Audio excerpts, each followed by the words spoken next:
চিরনূতনের ডাক দিল 25শে বৈশাখ। এবারে আমাদের নিবেদন, এসো হে বৈশাখ।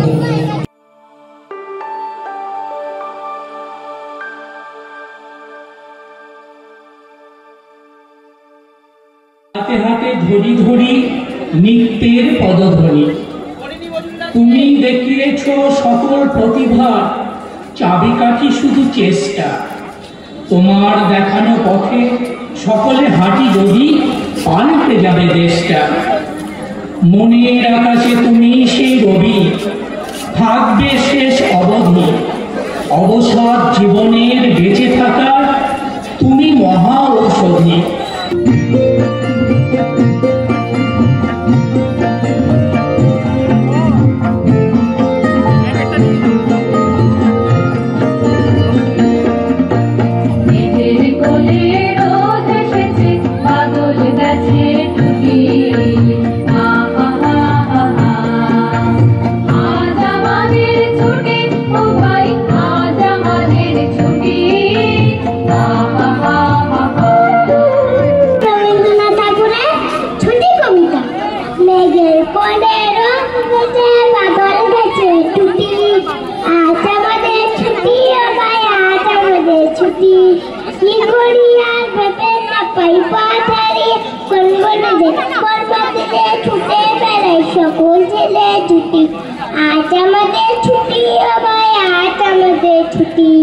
কবি দীননাথ মণ্ডলের লেখা, কবি রবীন্দ্রনাথ বলছি, বিশ্বজুড়ে বাংলা ভাষা ছড়িয়ে দিলে তুমি, ধন্য হলো তোমার আলো মোদের মাতৃভূমি।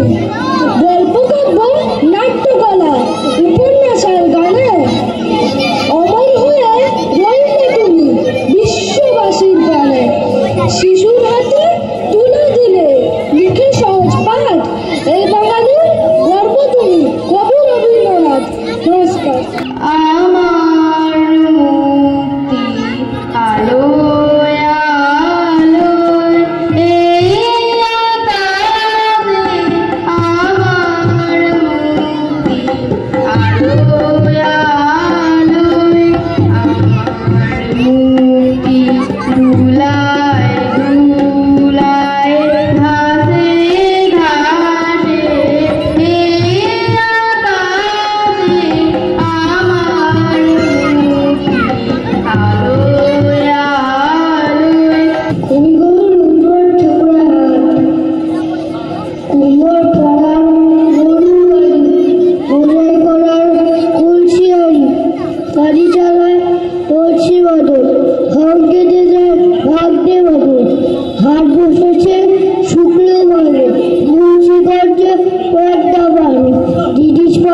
আকাশপাড়ে তার বাড়িতে দূর কি সবার চেয়ে, সে বুঝি মা তোমার মতন গরিব ঘরের মেয়ে। সোমঙ্গল ওদের খেয়াল থাক বাড়ির জন্যেই, বাড়ি ফেরার দিকে ওদের একটু মন নেই। রবিবারকে কে যে এমন ভীষণ তাড়া করে, ঘন্টাগুলো বাজায় যেন আধ ঘন্টা পরে। আকাশপাড়া তার বাড়িতে কাজ কি সব চেয়ে, সে বুঝি মা তোমার মতন গরিব ঘরের মেয়ে। বৈশাখ মাসে তার হাঁটু ডল থাকে, পার হয় দাঁড় গরু, পার হয় গাড়ি, দুই ঢালু টুটার ঢালু তার পারি, টিক টিক করে বালি গোটা নয় কাদা, এক ধারে গাছ বন ফুলে ফুলে সাদা, কিটি মিটি করে সে শালিকে ঝাঁক, রাতে হতে থেকে থেকে শিয়ালের হাত,